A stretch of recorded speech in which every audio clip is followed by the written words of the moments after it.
Did you know that, before the pencil, there were many implements used to make marks?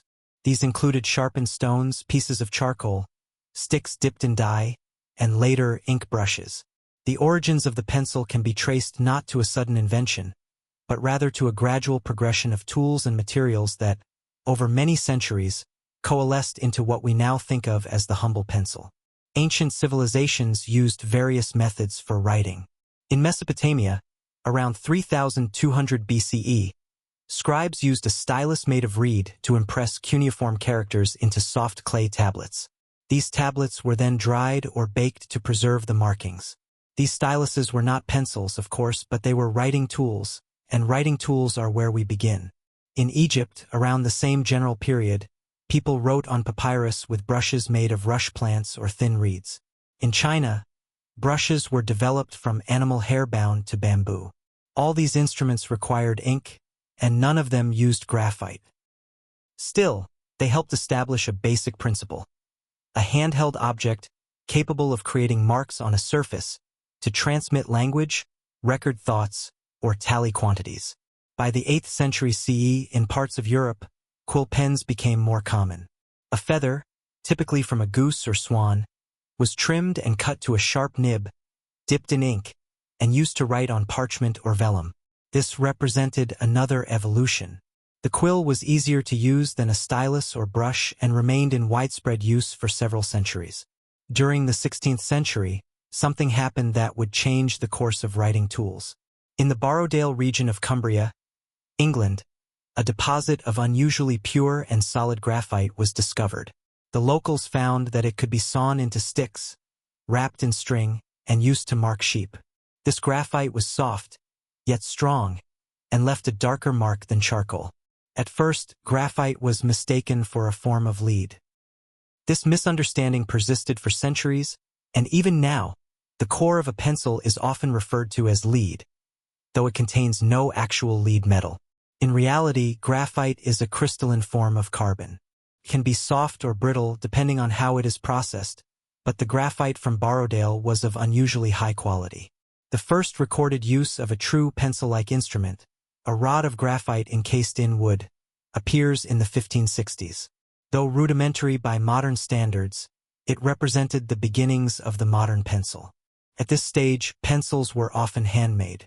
Artisans would take a piece of graphite, encase it in a wooden shell, often made from juniper or cedar, and seal the two halves together.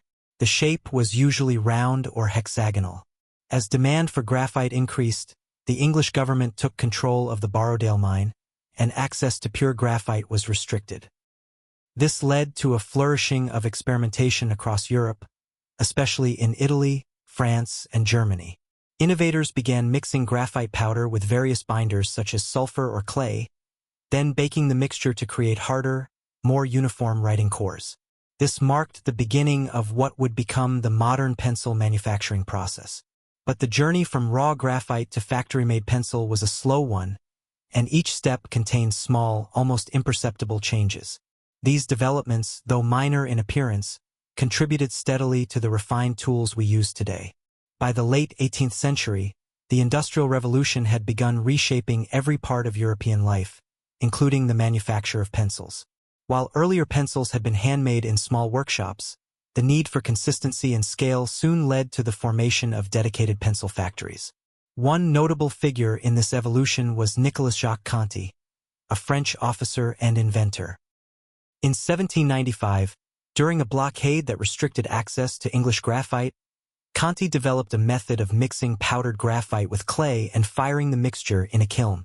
By adjusting the ratio of clay to graphite, the hardness of the writing core could be controlled. This was a crucial development and is still the basis of pencil core manufacturing today. Conti's method was adopted widely. Graphite no longer needed to be of the highest purity or sawn into sticks. Instead, it could be ground, mixed, molded, and hardened. This led to the rise of various pencil grades, ranging from soft, dark cores to hard, light ones. A system of grading emerged, and although the specifics differ between countries, most involve some variation of H for hardness and B for blackness, with F for fine. As factories emerged, so too did pencil brands. In Germany, Companies like Faber, later Faber-Castell, Stettler, and Lyra began mass-producing pencils. These factories used mechanized processes to cut with slats, groove them, insert cores, and seal them with another slat, a process known as slat sandwiching. The wood used was typically cedar, known for its softness, aroma, and ease of sharpening. In America, the pencil industry took off in the 19th century. Henry David Thoreau, best known for his book Walden, was also involved in pencil manufacturing. His family owned a pencil company, and Thoreau himself is credited with refining the use of clay in graphite mixtures to produce superior pencils. It is perhaps poetic that someone so associated with solitude and nature also contributed to the development of the most introspective of tools. Throughout the 1800s and into the early 1900s, pencils were improved incrementally. Ferrules, the small metal bands that attach erasers to the ends, became standard. Branding became more prominent, with companies printing names, grades, and slogans along the pencil's side. The yellow pencil became popular, especially in the United States, where it was considered a sign of quality and elegance, partially influenced by the Koh-i-Noor brand of Czech pencils, which were painted yellow to signal luxury. Different shapes also emerged. Round pencils were comfortable but rolled off desks. Hexagonal and triangular pencils provided better grip and stayed in place. Jumbo pencils were designed for children or for sketching. Mechanical pencils, which use a refillable graphite core, appeared during this time as well, offering a reusable alternative, though they never fully replaced the traditional wood-cased pencil. Factories improved their processes slowly, introducing better machinery for shaping wood, refining graphite, and applying lacquer. Over time, the smell of cedar shavings and the sight of a sharpened point became common experiences around the world, in schools, offices, and art studios alike. The story of the pencil, however, is not one of sudden transformations, but rather of many small decisions and minor improvements, each layered upon the last. It is a story of steady, deliberate change, of progress that is unhurried. And with that, the pencil continued its journey, quietly, faithfully, from desk to paper, thought to sketch, century to century. As the 20th century unfolded, the pencil settled into its place as a quiet companion in everyday life. No longer a novelty or a specialized tool, it became a fixture, a taken-for-granted item in pencil cases, desk drawers, and behind the ears of carpenters and clerks alike. In schools, the pencil was embraced for its irresistibility. Children learning to write often began with pencils, which offered the comfort of impermanence. A mistake could be undone with a flick of the eraser. The pencil encouraged practice without fear. In many classrooms, especially during the first half of the century, students sharpened pencils with small handheld devices, often made of metal or wood, or, in more structured settings, with larger crank-operated sharpeners mounted to walls. For office work, pencils had a different role. While ink pens were preferred for final drafts, pencils were trusted for notes, edits, and preliminary outlines. Accountants used hard pencils to draft balance sheets. Engineers used drafting pencils for clean, precise lines on tracing paper. Pencils were not the stars of the workplace, but they were ever-present, ready, uncomplaining, quietly reliable. In art, the pencil was more than a tool. It was a medium. Graphite allowed for shading, texture, and tonal depth that ink could not replicate. Artists explored the expressive range of pencil marks, from light, feathery hatching to bold, dense blacks. The pencil was portable, forgiving, and versatile. A sketchbook and a pencil could capture a fleeting moment, a thought, or a vision. At the same time, innovations continued to emerge. Mechanical pencils were refined further, with retractable tips and cushioned grips. Some models featured rotating lead to maintain a sharp point. While these pencils offered efficiency, they lacked the earthy pleasure of sharpening a traditional pencil, of exposing new wood and graphite with each twist of the blade. In the home, pencils were part of daily rituals. Grocery lists written on notepads, phone messages jotted near the receiver, crossword puzzles solved at the kitchen table. All these mundane moments were quietly shaped by the presence of a pencil. Unlike pens, pencils could be left uncapped. They did not dry out. They waited patiently for use, often nestled beside recipe books or resting in mugs by the window. Even in literature and film, the pencil made its mark. Not as a central character, but as a sign of simplicity, thoughtfulness, or routine. Writers often began novels in pencil.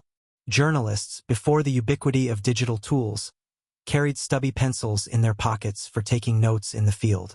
Students underlined textbook passages in faint pencil lines that could be erased after exams. These were the quiet footprints of an instrument that rarely asked for attention. And yet, despite its ubiquity, the pencil was never boastful. It did not seek recognition. It broke often but was easily sharpened. It wore down but never protested. It was not a tool of permanence but of process, a silent partner in the formation of ideas. It is perhaps in this modesty that the pencil found its greatest strength. As pencil production scaled globally, different regions began contributing to the pencil's evolution, not through radical changes, but through variations in style, branding, and availability of materials. What had once been the product of small European workshops was now a mass-produced object with manufacturers in North America, Europe, and increasingly Asia. In Germany, companies like Stettler and Faber-Castell continued to innovate. They introduced lacquer finishes, improved bonding techniques, and expanded their product lines to include colored pencils, watercolor pencils, and graphite of varying tones. German pencils became known for their precision, durability, and refined design. To this day, they remain some of the most respected pencils in the world. In the United States, companies like Dixon Ticonderoga and General Pencil Company became household names. The bright yellow No. 2 pencil became a standard, particularly in standardized testing environments, where optical scan machines required a specific graphite grade for accurate reading. The yellow pencil became iconic, associated with education, reliability, and everyday utility. Meanwhile, in Japan, manufacturers such as Mitsubishi Pencil Company and Tombow introduced their own variations. Japanese pencils were known for their smooth writing experience, darker lines, and impeccable craftsmanship. Many were made from incense cedar, prized for its scent and sharpening quality. The aesthetic of Japanese pencils reflected a broader cultural appreciation for understated quality and attention to detail. In Brazil, Faber-Castell opened one of the largest pencil factories in the world. Using sustainable wood from managed forests, the factory produced millions of pencils annually. The company emphasized environmental stewardship, a reminder that even the most modest tools could be part of a global ecological system. In India, China, and elsewhere, pencil production adapted to local markets. Cheaper models were made with alternative woods or composite materials. School children across continents used these pencils in classrooms, homes, and libraries. Though the quality varied, the purpose was consistent: a reliable tool to capture language, calculation, and imagination. Trade in pencils expanded accordingly. They were shipped in bulk, packed into boxes, and distributed to bookstores, supermarkets, office supply stores, and small street stalls. In some regions, they were sold individually. In others, by the dozen. Each pencil, though light and inexpensive, carried with it the weight of global manufacturing, trade agreements, and consumer behavior. Pencil advertisements rarely made bold claims. They offered modest assurances: smooth writing, clean erasing, high-quality wood. There was little need for hyperbole. Those who used pencils knew their worth. And though pens became more prominent with the rise of ballpoint technology, pencils retained a loyal following among artists, architects, students, and anyone who appreciated their quiet grace.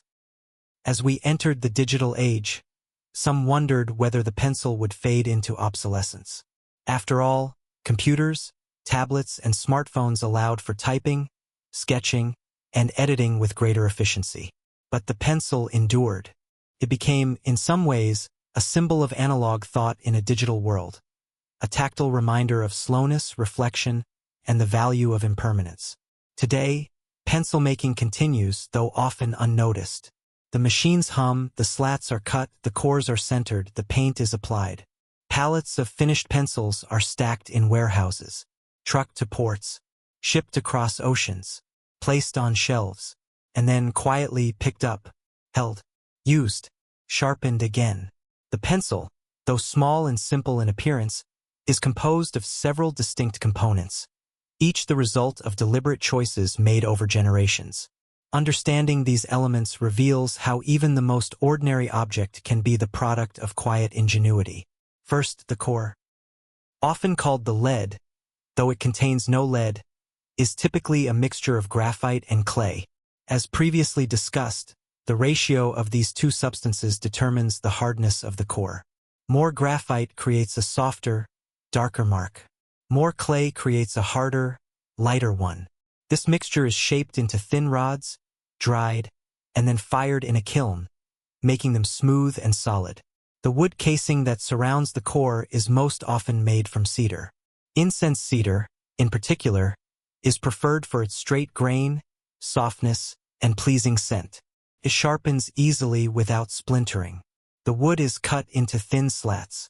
Grooves are carved into the slats to hold the graphite rods. Once the rods are placed in the grooves, a second slat is glued on top, forming a sandwich. The resulting block is then cut into individual pencils, round, hexagonal, or triangular in shape. The lacquer coating is usually applied next. This not only adds color and branding but also protects the wood. Pencils may be painted in yellow, red, green, or any number of shades, depending on the manufacturer's design. In some cases, natural wood finishes are left visible, especially in artist-grade pencils. The ferrule, a small metal band, is often attached to one end of the pencil. Usually made from aluminum or brass, the ferrule is crimped to hold a small eraser, typically made from rubber, vinyl, or a synthetic compound. Erasers vary in softness and effectiveness. Pink erasers are common in the United States, while white erasers are preferred in Japan and many parts of Europe for their cleanliness. Some pencils do not include erasers at all. These are more common in drafting, design, or art pencils, where erasing is performed separately with dedicated tools. Each component, core, wood, lacquer, ferrule, eraser, is seemingly minor, yet each plays a role in creating a pencil that feels balanced, dependable, and pleasant to use. The weight must be comfortable. The shape must rest easily between the fingers. The point must remain centered to avoid uneven sharpening. Factory inspection ensures quality. Machines test for straightness. Cores are checked for breakage. The paint is examined for evenness. Though inexpensive, a good pencil is expected to last, sometimes for weeks, months, or even years, depending on how it is used. There are no digital parts. No wires. No charging ports. No screens.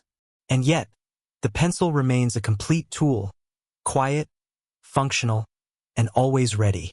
It is difficult to say when exactly a pencil first enters a person's life. For many, it happens in early childhood. A thick, brightly colored pencil, clutched in a small hand, guided across paper to form letters. Wobbly, imperfect, but earnest. These early marks often precede speech in formality or reading in fluency.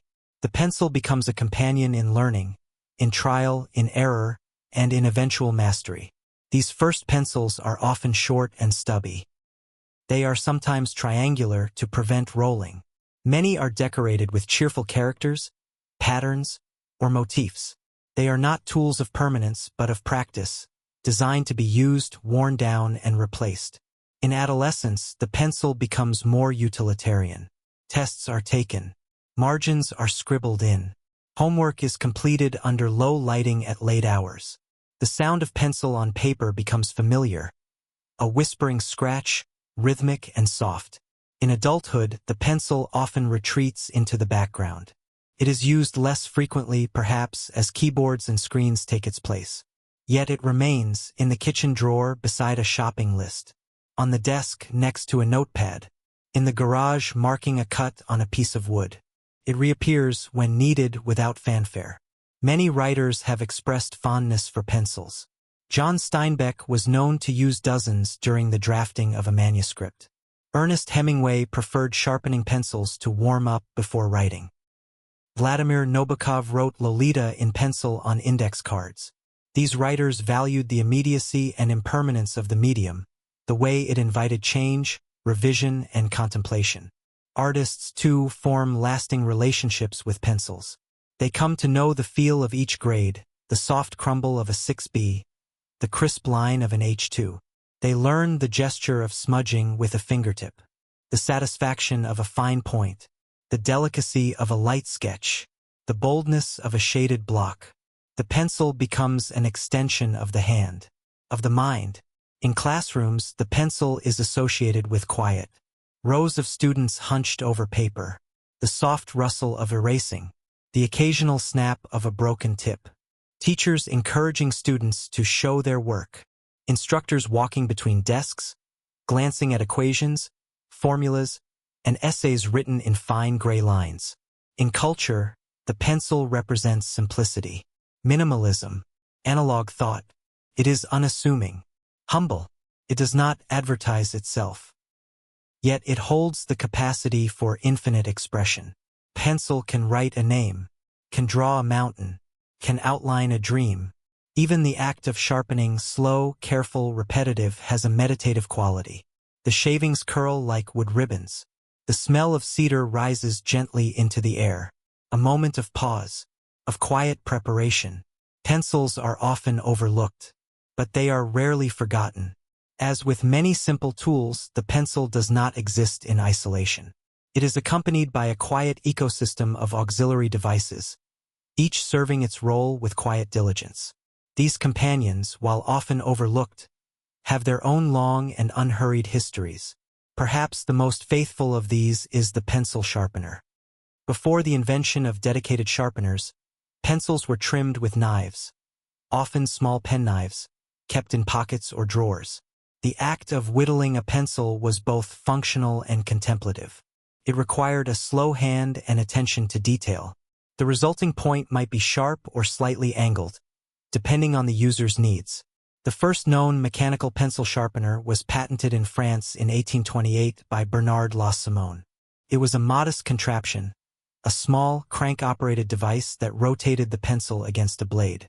Over time, sharpeners became more compact, more efficient, and more common.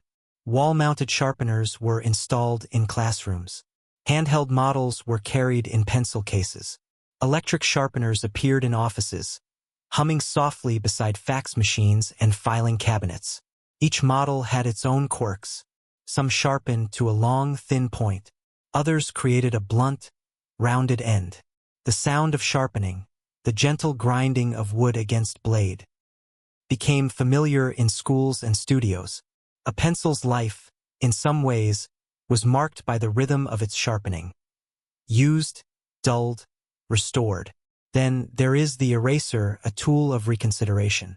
Before the eraser as we know it, people used breadcrumbs or crusts to blot out pencil marks. The soft, fibrous texture absorbed graphite reasonably well, though it lacked precision. Later, natural rubber became the standard. Joseph Priestley, in 1770, noted that a substance called India rubber could effectively remove pencil marks. It was soft, pliable, and left behind a faint residue. In 1858, Hyman Lipman patented the first pencil with an attached eraser. The ferrule-held eraser became a recognizable feature, especially in American-style pencils. However, not all users welcomed this convenience.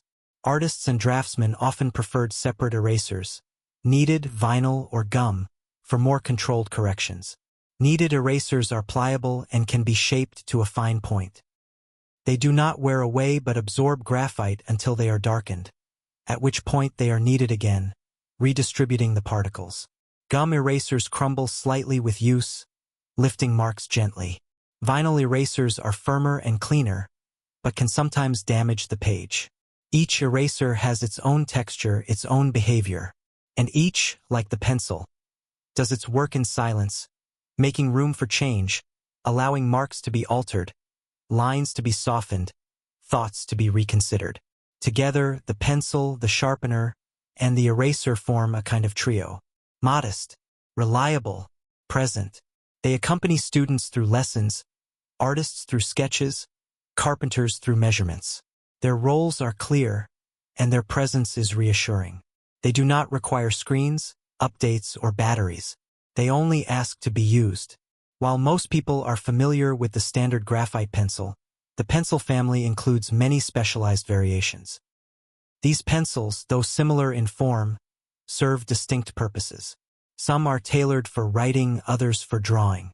Some for marking wood, others for sewing fabric.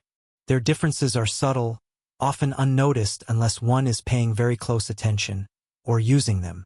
Colored pencils, for instance, replace the graphite core with pigment and a binder, usually wax or oil. Unlike graphite, colored pencil marks are not erasable, and they do not smudge as easily. The range of hues is vast, and the layering of colors allows for blending, shading, and depth.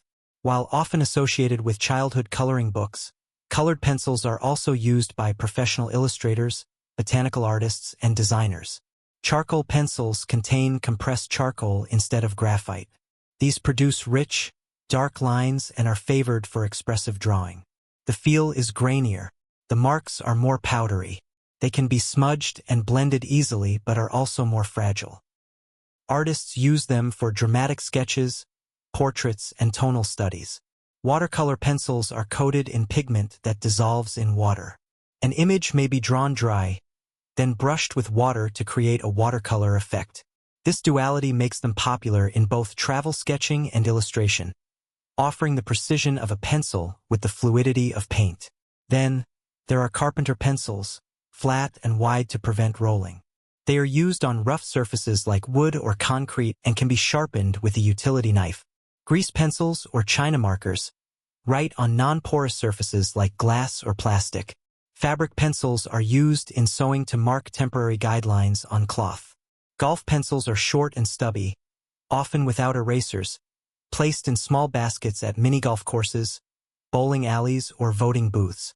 Each variation fulfills a narrow role, yet each remains recognizable as a pencil. There are also novelty pencils, oversized pencils, scented pencils, pencils with patterns or branding. These often serve more as gifts or tokens than practical instruments. And yet they too write, they too sharpen, they too wear down. In the world of art supplies and stationery, some pencils are prized not just for function, but for aesthetic, the smoothness of lacquer, the clarity of imprint, the balance of weight.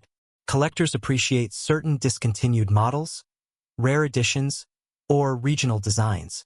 Yet even the most expensive pencil, one that is sharpened and used, performs the same function as the simplest one. It makes a mark. It wears down. It begins again.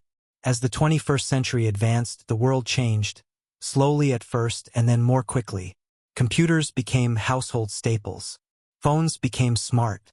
Screens multiplied. Documents, once written in longhand, were now typed, saved, and shared electronically. Paper declined in everyday use, and with it some assumed the pencil might decline as well. But decline is not disappearance. The pencil, in its quiet way, adapted. In schools, even as tablets and laptops appeared on desks, pencils remained in pencil cases. Younger students continued to use them for handwriting exercises and arithmetic. Their irascibility was still prized, their simplicity still reassuring. In offices, the pencil gradually gave way to pens, keyboards, and styluses. But it did not vanish. It remained in drawers, in meeting rooms, in cups beside the printer. It was picked up instinctively to jot down a phone number, leave a note, sketch a quick idea. Among artists, architects, and designers, the pencil retained its central role. Digital tools could emulate the pencil's mark, some quite convincingly. But the sensation of graphite on paper remained unique. The texture, the pressure, the resistance. No battery required. No lag. Just contact. And in a curious twist, the digital age reintroduced the pencil in a new form. The digital stylus, often modeled after the physical pencil. Apple's Pencil for the iPad. Microsoft's Surface Pen. These tools, though digital, paid homage to the pencil's form. Slender, tapered, held between fingers, guided by hand. It was a kind of tribute, a recognition that, Despite all advances, the pencil had gotten many things right. Ironically, as life became faster, more connected, and more immediate, the pencil began to symbolize the opposite. Slowness. Intention. Focus. It became a tool not of necessity, but of choice. People turned to it when they wanted to disconnect, when they wanted to sketch, reflect, or simply make a mark with their own hand. In journaling communities, pencils were embraced for their tactile quality. In mindfulness practices, writing with a pencil was considered grounding. In planning and list-making, pencils offered a kind of gentle flexibility. Nothing was final, everything could change. Even in the world of luxury, the pencil found its place. High-end stationery brands released finely crafted pencils. Lacquered, balanced, monogrammed. Collectors curated rare editions. Boutique shops sold pencils individually, wrapped in tissue, presented in trays. The pencil had become, paradoxically, a symbol of timelessness in a transient world. Still, most pencils remained ordinary, uncelebrated, affordable, used until they became too short to hold, and quietly replaced. The pencil, perhaps more than any other tool, embodies the idea of impermanence. Its mark is soft, erasable. Its body wears down with every use. It is not designed to last forever. It is designed to serve and then fade. There is no ceremony in finishing a pencil. No elert. No announcement. It simply becomes too small to hold comfortably. It is placed in a drawer, or a cup, or forgotten. And yet, in its lifetime, it may have written thousands of words, drawn dozens of pictures, checked hundreds of boxes. Each mark, meaningful or mundane, etched in a gray whisper. In this way, the pencil teaches us something. That progress need not be loud. That tools need not be complex. That value lies not in permanence, but in use. Pencil begins with a point. That point dulls. It is sharpened again, over and over. Each sharpening removes part of the pencil, wood, graphite, shavings. In this process of reduction, it continues its purpose. It gives itself to the task, willingly, and eventually it ends. Not abruptly, not with drama, but gradually. A pencil's life is not measured in years, but in pages. Not in preservation, but in participation. It asks nothing, demands nothing. It only waits to be held, to be used, to begin. And so, when we pick up a pencil, any pencil, we are not merely using a tool. We are continuing a story, a long, quiet story that stretches back through generations, through workshops and schools, through notebooks and napkins, through equations, doodles, lists, and letters. A story of modesty, of clarity, of presence. Pencil does not seek to impress. It does not promise permanence. But in its gentle, unassuming way, it leaves a mark. Long before the invention of the envelope, people needed ways to send, carry, and conceal messages. At first, there were no standardized containers. Communication was more direct, more fragile. Messages were spoken, or they were carved into clay, etched onto stone, or scratched into bark. They were not wrapped or enclosed. They were simply what they were: open, exposed, shared. But eventually, as writing materials became more portable, the question of protection emerged. In ancient Mesopotamia, around 2000 BCE, people wrote messages on clay tablets and then enclosed them in clay envelopes.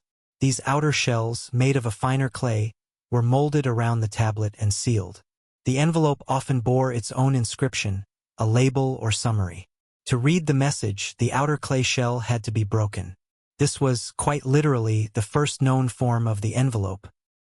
An enclosure that concealed and protected a message, designed to be broken open.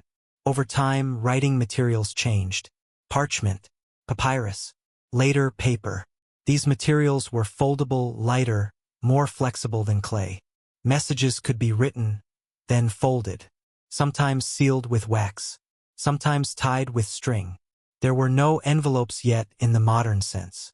But the habit of folding and enclosing was now part of how messages moved through the world.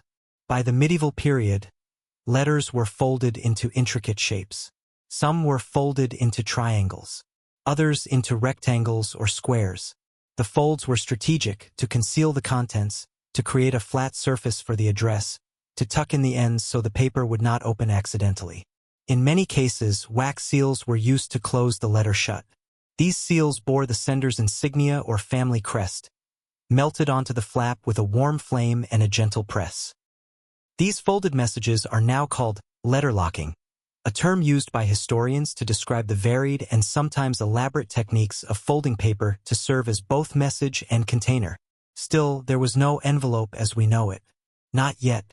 It wasn't until the 17th century that something resembling a paper envelope began to appear in more widespread use, though these were not pre-manufactured. Rather, senders would cut a sheet of paper, fold it, and glue the edges to form a makeshift pouch. The first commercially produced envelopes were handmade. They were called wrappers or covers. These were often used by banks and merchants to enclose bills, legal papers, or receipts. There was no adhesive, only sealing wax, string, or wafers of gum that had to be moistened. In the early 19th century, as postal services became more structured and mail volume increased, there was growing interest in creating standardized, preformed envelopes. In 1840, the same year that Britain issued the first adhesive postage stamp, the penny black, envelope production entered a new phase. A man named George Wilson patented an envelope-cutting machine in the UK, allowing the mass production of uniformly shaped envelope blanks, ready for folding and gumming. The envelopes created by Wilson's machine were known as diamond envelopes due to the diamond shape of the unfolded paper. When folded, they created a neat rectangle with a triangular flap, sealed with a dab of gum or glue. It was around this time that gummed envelopes became popular. The edges of the flap were coated with a thin layer of adhesive that could be moistened and pressed shut. This innovation made envelope use quicker and cleaner. No need for melted wax or string. Just a lick or a damp sponge, a gentle press, and the letter was sealed. By the mid-19th century, the envelope had become a staple of daily life in many parts of the world. Used for business correspondence, personal letters, bills, and invitations, the envelope was quiet but essential, a paper container for other paper. Machines were soon built to not only cut, but fold, gum, and seal envelopes at speed. Factories produced thousands per day. Eventually, millions. Still, the envelope remained humble. Its job was not to be noticed. Its job was simply to hold something else. As the 19th century wore on, the envelope began to diversify. Its purpose remained the same, to carry and conceal paper contents, but subtle changes in design emerged to better suit different contexts. The envelope was, and remains, an object highly sensitive to its function. One of the most familiar variations is the window envelope. This design was introduced in the early 1900s. The purpose was practical. Businesses and banks often needed to mail documents, such as bills or account statements, where the recipient's address was already printed on the letter inside. Rather than write or print the address again on the outside of the envelope, a small transparent window was added, allowing the address on the enclosed document to be visible without the need for duplication. Early window materials included thin cellulose film, which was semi-transparent and flexible. Later, plastic films became standard, though in recent decades, environmentally conscious manufacturers have begun exploring alternatives once again, such as glassine or biodegradable windows. The window envelope was particularly popular with government agencies and financial institutions. It made processing faster. It reduced errors. It required less manual handling. Then there was the airmail envelope, lightweight, marked with blue and red stripes, and often bearing the phrase par avion in a soft, serifed font. These envelopes were made with thin paper to reduce weight and cost during international flights. They were elegant, practical, and unmistakably tied to a time when long-distance communication still held an air of formality. Some envelopes were pre-printed with postage. These postal stationery envelopes, often produced by national postal services, allowed senders to skip the stamp, the cost of postage being included in the price of the envelope itself. In the United States, this practice began in the 1850s. Other countries followed suit.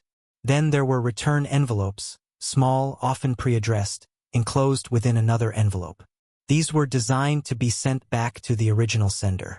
Subscription services, government forms, donation appeals, and mail-in ballots all made use of return envelopes. Many were folded and gummed in a way that allowed for automated handling by mail sorting machines. Specialty envelopes emerged as well. Interoffice envelopes with string and button closures, catalog envelopes with side openings, coin envelopes for small items, and padded envelopes with internal cushioning. The variety increased, but always slowly, and always in response to some quiet need. Even the humble gumming technique saw incremental evolution. Some gummed flaps required moisture.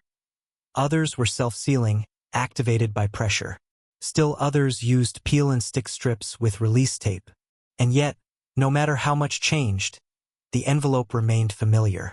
A rectangular form, a folded vessel, a pause between sender and recipient, a layer of quiet. The rise of national postal systems in the 19th and early 20th centuries firmly cemented the envelope's role in everyday life. The envelope and the post were now intertwined. One could not function meaningfully without the other. Governments across the world developed structured systems for domestic and international mail. Rates were set. Delivery times were established. Post offices were built. And through all of this, through bureaucracy, policy, and infrastructure, the envelope quietly carried on. Mailboxes began to appear on street corners. People slipped envelopes into these slots, trusting that they would be collected, sorted, and delivered. Postage stamps, small and decorative, were affixed in corners. Postmarks were stamped by hand or machine. The sound of the envelope sliding into the outgoing bin became part of daily rhythm. For most of the 20th century, personal correspondence traveled almost entirely by envelope. Letters between friends, love letters, holiday cards, job applications, all handwritten or typed, enclosed with care, sealed, and sent. Some envelopes were thick, carrying photographs or folded documents. Others were nearly weightless. Some carried news. Others carried apologies. Some carried nothing more than a brief hello. The journey of an envelope was often invisible to the sender. Passed through hands, carts, conveyor belts. It might be transported by bicycle, by train, by truck, or by plane. It might rest in a sorting facility overnight. It might sit quietly in a mail carrier's bag. And then it would arrive. Often it was opened immediately, sometimes not. It might be opened carefully, by sliding a finger under the flap, or hastily by tearing one end. Sometimes a letter opener was used, a thin blade, designed solely for slicing envelopes. The paper inside emerged. The envelope, having fulfilled its purpose, might be set aside, or discarded, or saved in a drawer in a box among keepsakes and clippings and old receipts. In this way, envelopes became accidental timekeepers. Tucked into drawers and attics, they marked moments. Births, marriages, bills paid, letters received. They bore addresses and postmarks, evidence of past conversations. Each envelope, once urgent, gradually became a relic. Today, many of those old envelopes remain. Yellowed, flattened, quiet, still doing what envelopes do best. Holding something, waiting to be opened. By the close of the 20th century, the envelope's presence in daily life began to diminish. Not suddenly, and not completely, but gradually, like the slow fading of a frequently used path in the grass. The reason was not the envelope's fault, nor its failure. It was simply that new methods emerged, faster, cleaner, and less tangible. Email arrived first. The earliest digital messages, though rudimentary, began replacing many forms of physical communication. Letters that once took days now took seconds. There was no need to fold paper, apply a stamp, find a mailbox. With a few keystrokes, a message could be sent anywhere in the world. And it would arrive unopened because there was no envelope. This shift affected not only personal correspondence, but also businesses, governments, and institutions. Invoices, announcements, newsletters, all of them moved online. The envelope, once a daily necessity, began to retreat from view. Later, digital attachments replaced paper altogether. Documents could be signed electronically, forms submitted through portals, photos shared instantly. Even holiday cards and invitations, once carefully enclosed and sealed, were sent by electronic card services, flickering briefly on screens before vanishing. The envelope, for all its quiet dignity, could not compete with such immediacy. And yet it remained, not everywhere, not as often, but in certain places and for certain purposes the envelope endured. Legal documents, mailed ballots, certified letters, formal invitations, sympathy cards, Wedding announcements. these moments of ritual, formality, or tenderness, still called for paper. And where there was paper, there was still an envelope. For some, the envelope became a choice, not a necessity. A return to something tactile. A way of expressing care through physical effort. Selecting stationery. Handwriting a note. Folding the paper. Moistening the seal. Pressing the flap closed. The envelope's decline was not an erasure. It was a quiet retreat. A return to rarity. And sometimes, rarity brings a new kind of beauty. Though the envelope no longer arrives daily for most people, it remains tied to occasions of ceremony, tradition, and memory. It is now, in some ways, more symbolic than practical, and yet, its function has not changed. At weddings, envelopes hold invitations, printed in careful script on heavy paper, often accompanied by reply cards, maps, and menus. These envelopes are not rushed. They are chosen for color, for texture, for weight. They are sealed with care, perhaps even by hand, and often opened slowly by the recipient. A small moment of attention. At funerals, envelopes may carry sympathy cards or donations. They are handled gently. The handwriting on the front may be familiar. The paper inside may be short, perhaps only a few lines. Still, the act of writing, sealing, and sending carries meaning. The envelope protects more than paper. It protects sentiment. In some cultures, envelopes carry money. In China, red envelopes or hongbao are given during Lunar New Year and other celebrations. In Japan, shugibukuro are given at weddings. These envelopes are not plain. They are decorated, folded, often tied with string. They are not meant to be reused, but they are rarely discarded casually. Envelopes also appear in memory. Old letters, tied together with string.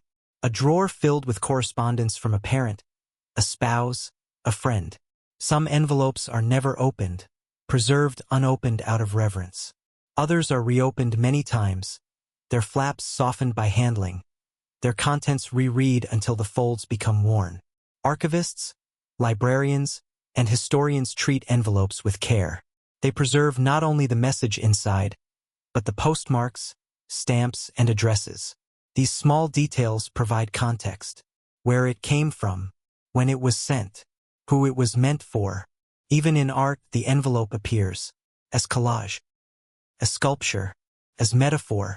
Artists have used envelopes to symbolize privacy, longing, bureaucracy, and change. But often they are used simply as what they are, vessels of passage. And so, while the envelope may be less visible in daily life, it has not disappeared. It has simply settled into quieter spaces, into ritual, into memory. Once an envelope has completed its task, carrying a message, enclosing a document, holding something brief or meaningful, what happens to it? For many, the answer is simple. It is discarded, torn open, set aside, forgotten, but not always. Some envelopes are saved, deliberately or by habit, slipped back into drawers, filed into folders, left among papers where they quietly remain. In offices and homes around the world, envelopes sit in boxes marked receipts, tax papers, or miscellaneous. Each one a silent shell of some previous transaction or exchange. In some cases, envelopes are reused. A gentle practice, a humble one. Old envelopes are turned inside out and resealed. Some people cover the old address with a label. Others cross it out with soft lines. Some envelopes, designed for interoffice use, were meant to be reused, marked with rows of names and checkboxes. Passed from person to person. A journey made visible on the outside. In classrooms, Teachers sometimes use envelopes to organize flashcards, assignments, or small tokens. In homes, envelopes are used to sort coupons, photos, seeds, or receipts. In some financial systems, people adopt envelope budgeting, placing cash for specific purposes into labeled envelopes. Rent, groceries, savings. There is something comforting about this kind of organization. The envelope, though simple, invites categorization. Contains, it separates, it holds. Sometimes, envelopes are kept not for their function, but for their form. The handwriting on the front. The old postage stamp. The postmark from a distant place or a long-ago year. People discovering old envelopes in attics or archives may study them for clues. Who wrote this? Where was it going? What was inside? Even without their contents, envelopes can retain a quiet kind of presence. They remain evidence of something that once mattered. And sometimes that is enough. Beyond its physical presence, its folded paper, its adhesive flap, its rectangular form, the envelope holds symbolic weight. It represents privacy. A sealed envelope contains something not yet revealed. Until opened, it keeps its contents hidden. À surprise. A secret. A message meant only for the recipient. It represents anticipation. The sound of mail slipping through a slot. The walk to the mailbox. The slow tearing open. The reading of words written elsewhere. The envelope is not the message, but it carries the expectation of one. It represents transition. From sender to receiver. From intention to action. From thought to record. And in some cases, it represents judgment or fate. In ceremonies, awards, and elections, envelopes are opened to reveal results. The envelope, please, a phrase heard in pageants and film festivals, signals the unveiling of something awaited. And yet, even then, the envelope itself is passed quickly over. It remains only a vessel. In the digital age, the envelope endures even in iconography. The email icon, still shaped like an envelope. The symbol persists, even though no paper is involved. The envelope remains shorthand for communication, a visual echo of a slower, older practice. And perhaps that is the envelope's quiet legacy. To hold space for something else. To protect. To pass along. To be used, then let go. It does not need praise. It does not need innovation. It exists not to impress, but to serve.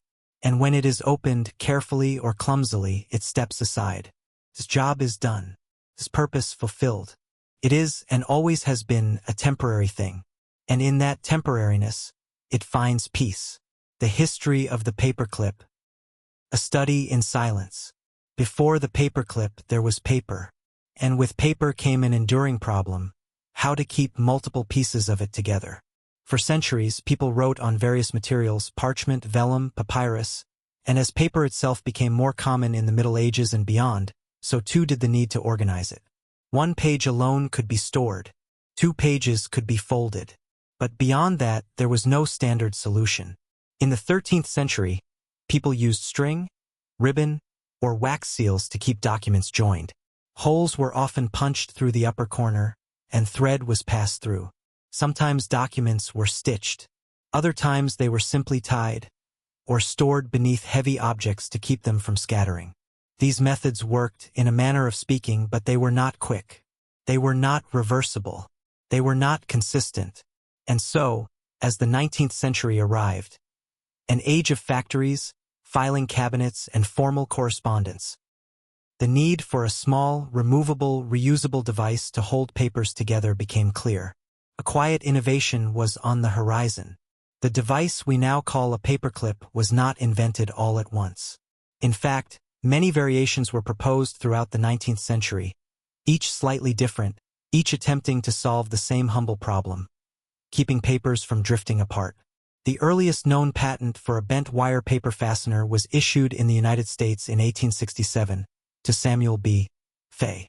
His design was intended primarily for attaching tickets to fabric, but it could, in theory, be used for paper as well. It looked something like a loose figure eight, with ends that curved gently outward. A few years later, in 1877, Earlman J. Wright patented a clip specifically for binding newspapers. It was flat, springy, and shaped differently, more like a modern clamp. Others followed. One by one, inventors across Europe and North America patented their own versions. But none of these early designs would become the paperclip. That distinction belongs most recognizably to a design known as the gem. The gem paperclip is the shape most people imagine. A double loop of wire with no sharp edges, no teeth, no hinges. Just a single piece of metal, bent into smooth, overlapping ovals. The gem paperclip was never patented for its design, which is one reason why its origins are difficult to trace precisely. The Gem Manufacturing Company, founded in Britain in the late 1800s, is believed to have produced the first gem-style clips around 1890. It was not flashy. It made no noise. It had no moving parts. But it worked. And because it worked, it endured. By the early 20th century, the gem paperclip had begun its quiet ascent into ubiquity. It had no official patent for its design, no inventor's name tied to its curves, no dramatic story of discovery. And yet, it became the standard not through declaration but through utility. People used it because it worked. Manufacturers produced it because it was simple. Offices adopted it because it solved a problem without introducing a new one. In 1904, an American patent was granted to William Middlebrook for a machine that could manufacture wire paperclips, specifically the gem design. This patent, focused on production rather than form, allowed for faster, more efficient manufacture. Paperclips could now be bent by the thousands, each identical to the next, each as quiet and unobtrusive as the last. The paperclip spread through offices and schools, quietly attaching itself to the growing machinery of bureaucracy. As businesses produced more documents, the need to organize them grew. And while other fasteners were available, staples, pins, binding cords, the paperclip had several quiet advantages. It required no puncture, no damage to the page. It was reversible, reusable, durable, so it spread across countries and continents, across industries and disciplines, a standard tool for secretaries, clerks, students, lawyers, engineers. It was not glamorous. It was not new, but it was there. The paperclip became so familiar, so omnipresent, that it was rarely noticed at all. And perhaps that is its greatest success. Despite its silence, the paperclip briefly took on meaning far greater than its humble function, during a time of great upheaval. In Norway, during World War II, the gem-style paperclip became a symbol of resistance. The Nazi regime, having occupied Norway, banned all symbols of unity and nationalism, including traditional flags, songs, and badges. In response, Norwegians began wearing paperclips on their lapels. Why a paperclip? Because it binds things together. It was simple, unobtrusive, available, and symbolic. Wearing a paperclip was not illegal at first. It was merely discouraged. But as the gesture spread, and as more Norwegians adopted the paperclip as a quiet show of solidarity, it was eventually banned. Still, many continued to wear it. Silently, riskily, the paperclip, bent wire, became a small but powerful act of defiance. A silent message passed from lapel to lapel. We are still united. This brief chapter in the paperclip's life gave it something rare for such a mundane object: meaning. After the war, this symbolism lingered. In 1998, a group of American students in Tennessee began the Paperclips Project, a memorial to Holocaust victims. Their goal was to collect 6 million paperclips, one for each life lost. They eventually gathered over 30 million. The paperclip became not just a fastener, but a metaphor for remembrance, for the invisible connections between people, and for the quiet weight of history. And yet, once again, the paperclip returned to its primary role. A desk item, a supply closet staple, a shape on the edge of the paper.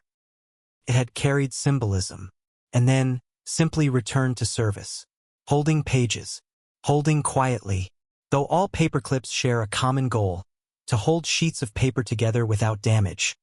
The physical form they take has varied, ever so slightly, across time and place. Most paperclips are made of steel wire, typically coated with zinc or nickel to resist rust. The steel is pliable enough to bend, yet firm enough to hold its shape. It does not require sharpening. It does not fray. It simply folds, then presses, using nothing more than tension and friction to remain in place. Some paper clips are made of plastic-coated wire, offering a dash of color, red, green, blue, yellow, for those who wish to categorize or simply brighten their paperwork. These colors fade with time, and the plastic may crack, but the clip still performs its duty. There are also entirely plastic paper clips, often molded in a single piece, designed for use in environments where metal is unsuitable, such as medical imaging or electronic assembly. These are lightweight and slightly more flexible. Some are translucent, and then there are novelty shapes: hearts, stars, triangles, arrows, music notes. Some are decorative. Others are intended to signal a category or brand.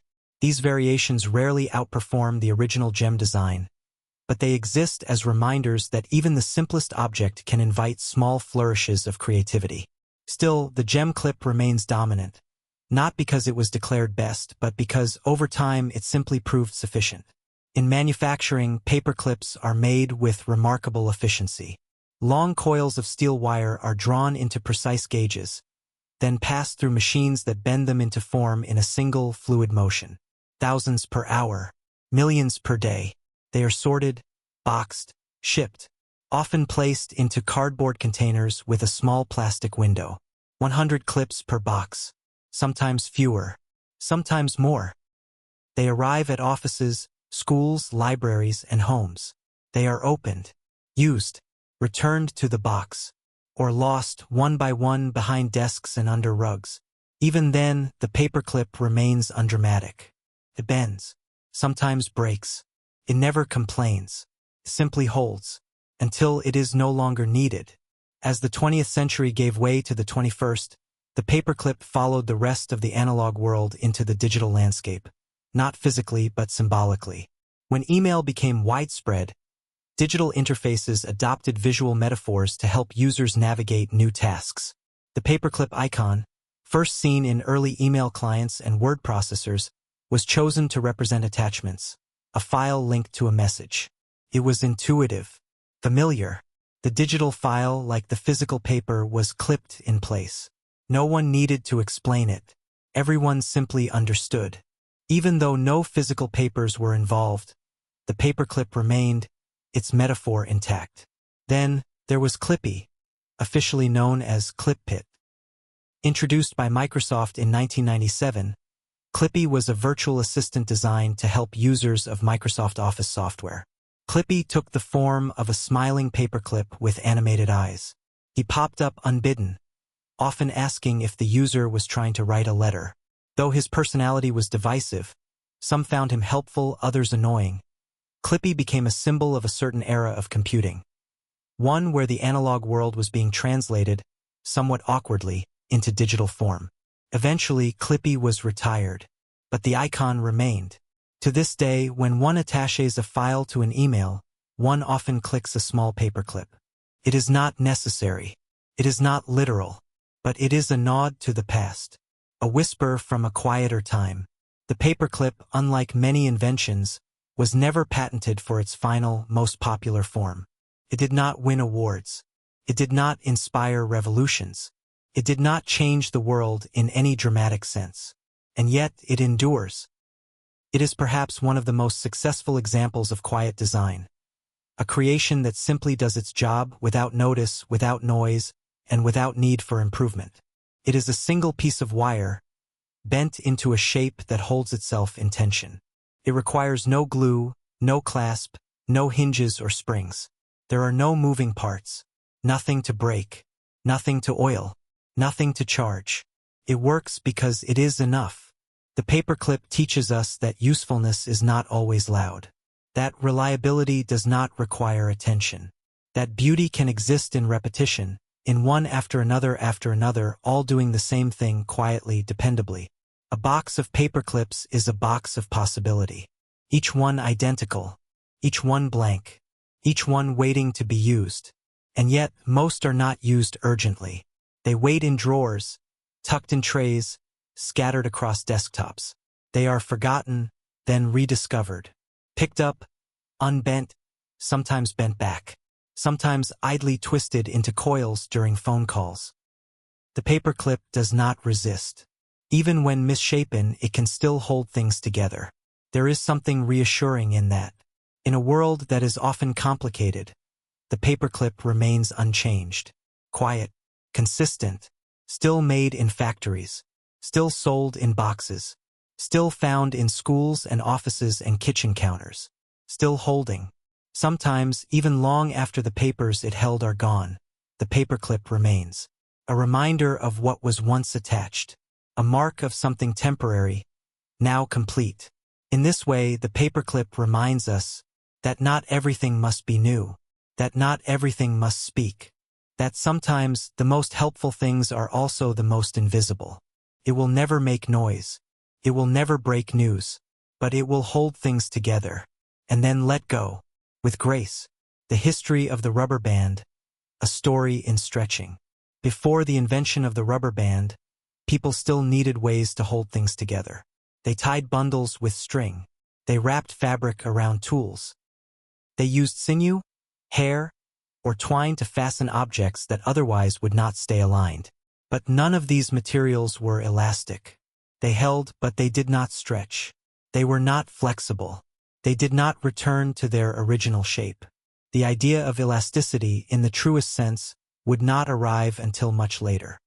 The earliest known use of natural rubber traces back to the indigenous peoples of Mesoamerica.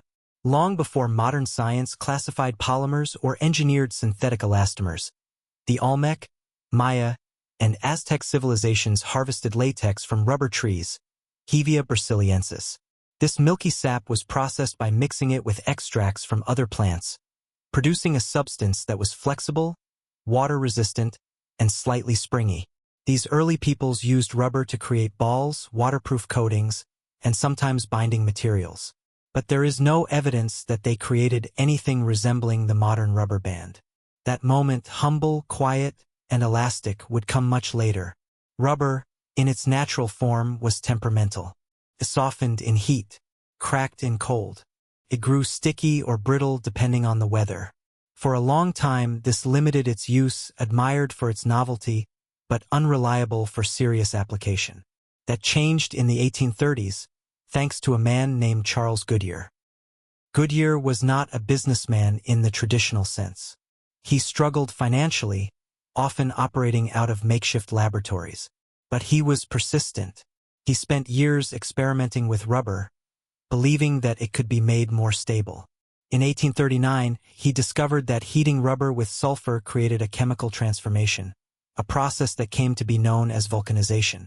This treatment stabilized rubber. It no longer melted in heat or cracked in cold. It retained its elasticity across conditions. It returned to its shape. This made rubber practical.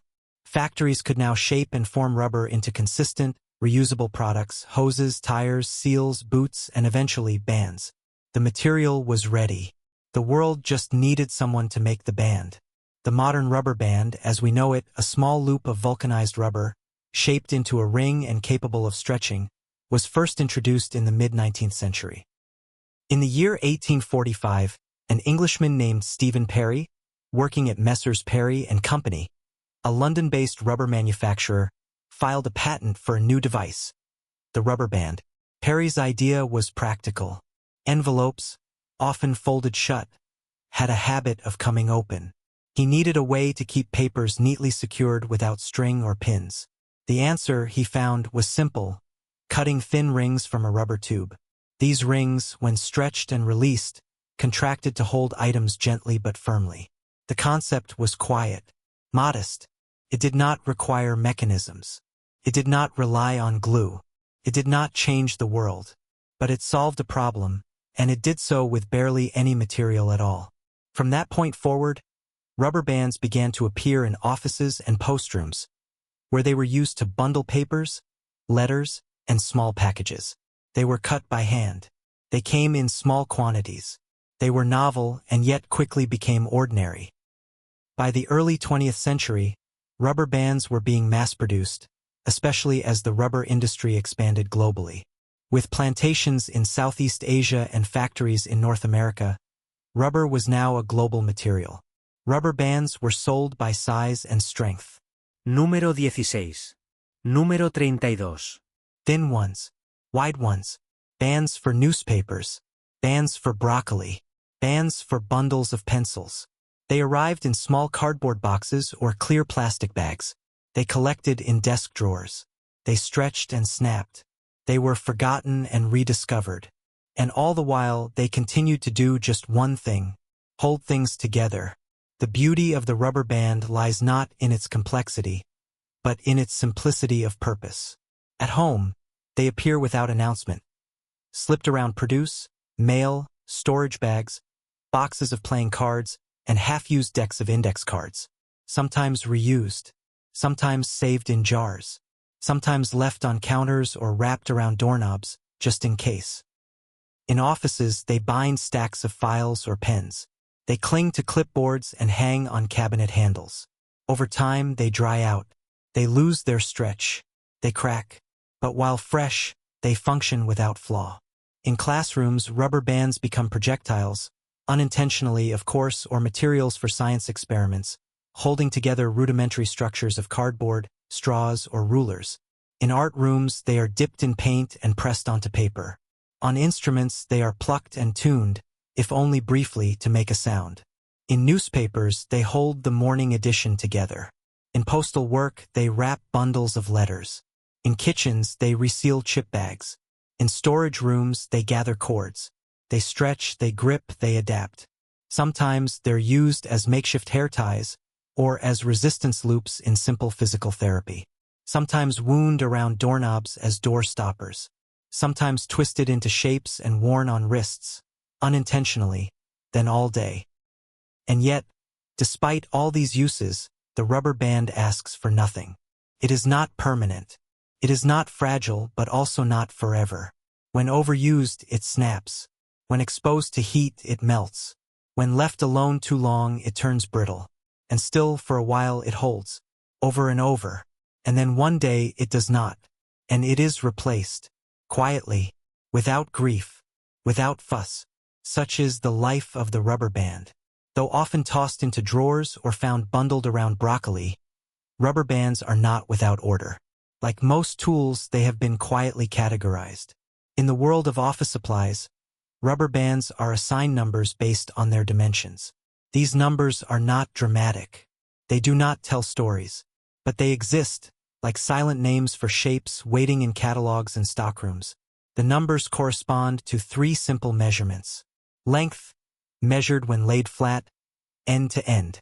Width, how thick the band appears when stretched. Thickness, the depth of the rubber cross-section. For example, the number 16 rubber band is perhaps the most common in offices. It is roughly 2.5 inches long, 1/16 of an inch wide. Thin, flexible, and used for bundling pens or small stacks of papers. A number 32 rubber band is a bit longer, about 3 inches.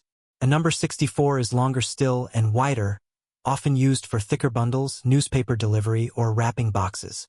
The higher the number, the larger the band, though the scale is not linear and can vary by manufacturer. There are even color-coded rubber bands, often used in hospitals or laboratories to mark vials, charts, or test groups. Blue bands, red bands, bands in pastel or neon, marking items not with labels, but with placement. In factories, rubber bands are sorted by machines. They are weighed, counted, packaged in small boxes or plastic bags with simple labels. Size 19, natural, 1 pound. Bag. Assorted sizes. 100 count. Multicolor. No fanfare. Just quiet order. Waiting to be used. In some environments, where rubber bands are plentiful and time occasionally idle, a quiet habit emerges. The rubber band ball. No one is quite sure where the first rubber band ball came from. It may have begun as a way to store loose bands, wrapping one around another, then another, then another. Or perhaps it began as a nervous fidget, a desk-side distraction. But over time, rubber band balls became their own quiet tradition. They start small.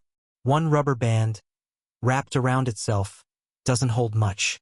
But add a few more, stretched and looped, and the shape takes hold. A sphere begins to form. With each additional band, the ball grows denser, more resilient, more pleasing to squeeze. Not soft exactly, but not hard either. In offices, rubber band balls sit in drawers or on desks, growing slowly. They are passed between hands, rolled across tables, sometimes bounced. Not high, not far, just once or twice. Enough. They represent nothing. They measure nothing. They are made for no real reason. And yet, many people find themselves making them. Without planning. Without finish lines. Just one more band. Just one more layer. Some rubber band balls grow to the size of a baseball. Some larger.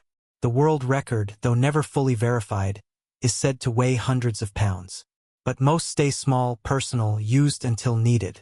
Eventually, someone removes a band. Then another. Then another. And just like that, the ball begins to shrink. Back toward nothing. Like all things made of rubber bands, it stretches. It holds. And then it comes apart. Softly. Without resistance. The rubber band does not speak. It does not ask to be noticed. It has no screens, no buttons, no digital presence. And yet, it remains. In drawers, on doorknobs, around jars and boxes in time. Its entire purpose is to stretch. And then return. And then stretch again. And still return. Until one day, quietly, without warning, it no longer does. It may crack. Or snap. Or simply lose its spring. When that happens, it is not mourned. It is replaced. With another. Nearly identical. The cycle, use, stretch, relax, fail, replace, is not dramatic. It is not tragic. It is simply the life of the rubber band. It holds things together temporarily. And lets go eventually. It is a tool of impermanence. A reminder that not everything is built to last forever. That some things are meant only to serve quietly, briefly, then disappear.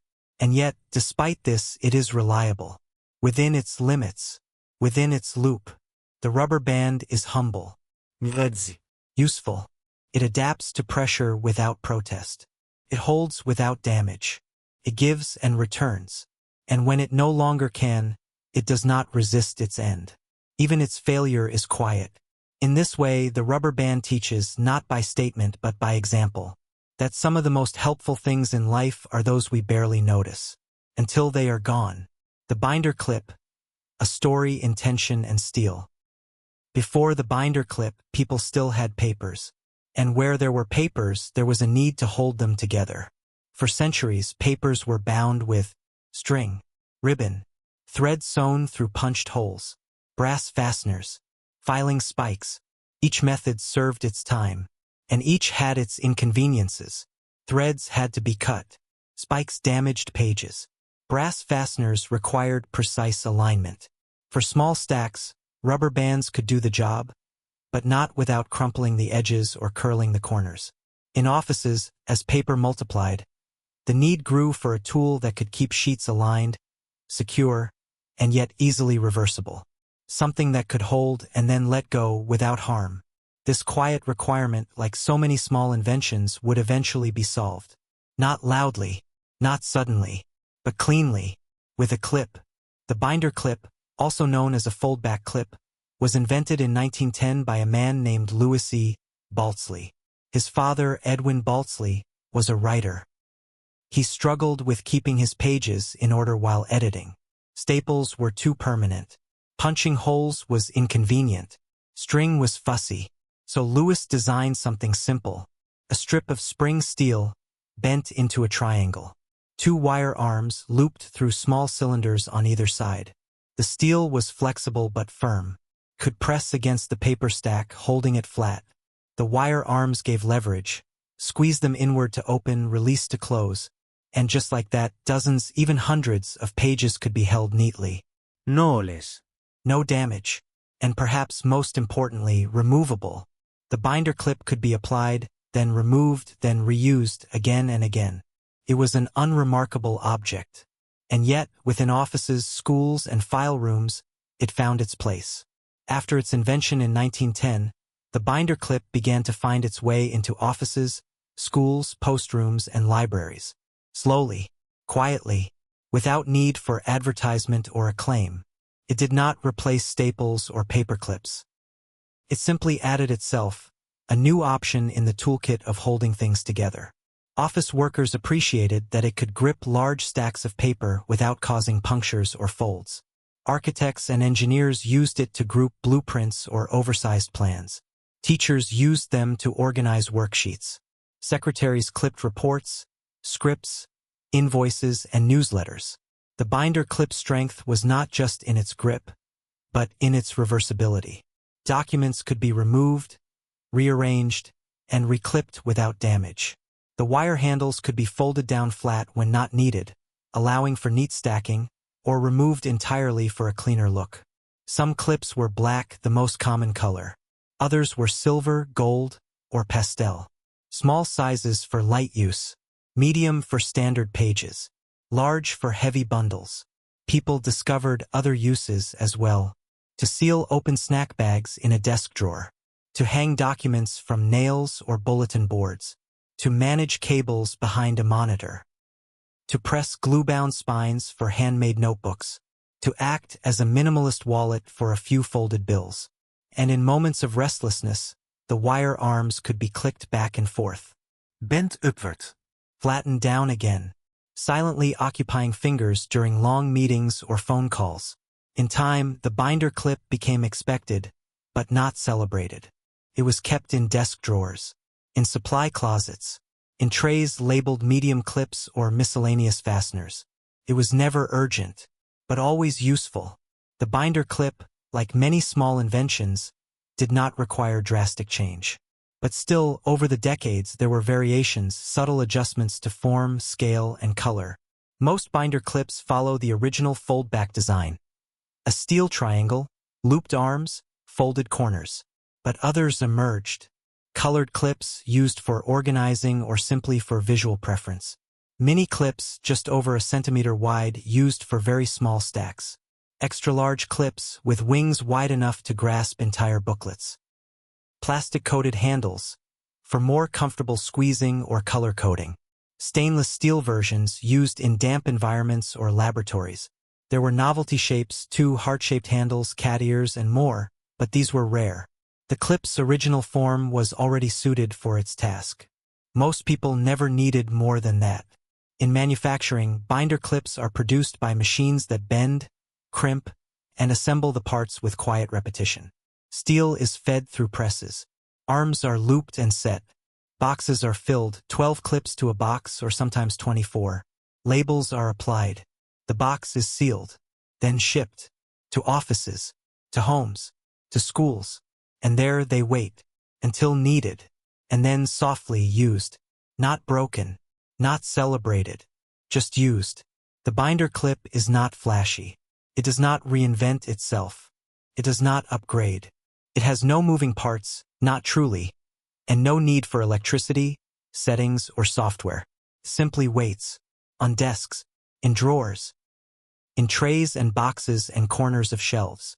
And when it is needed, it opens, a gentle pressure of the fingers, and then it closes around something that once might have fallen apart. It does not celebrate this moment. It does not click, flash, or beep.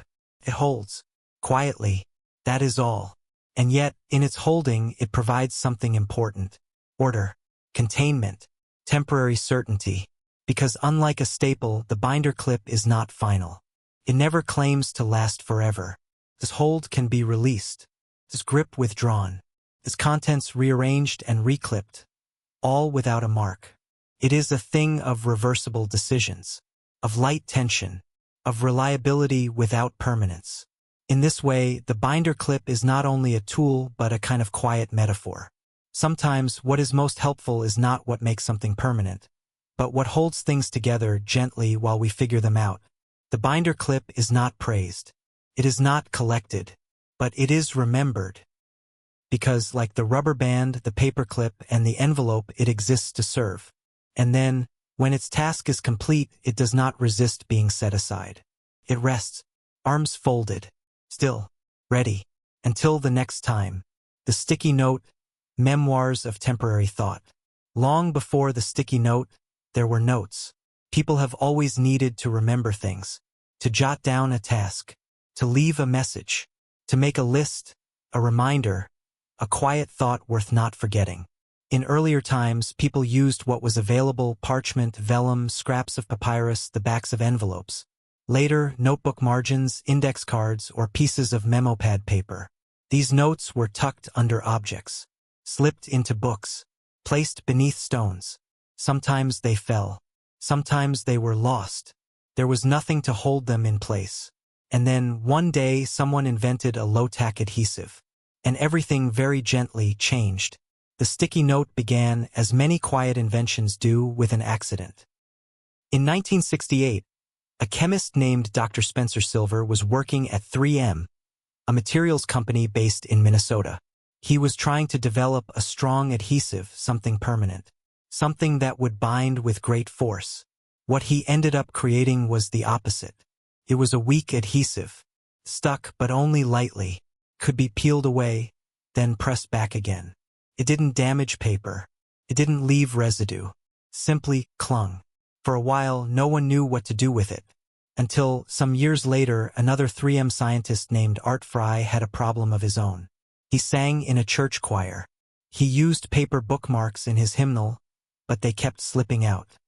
He remembered Silver's low-tack adhesive and thought, what if the bookmark could stick to the page, but not permanently? And so, he coated the edge of small pieces of paper with the light adhesive. They stuck, and unstuck, and stuck again. At first, the idea was called Press and Peel.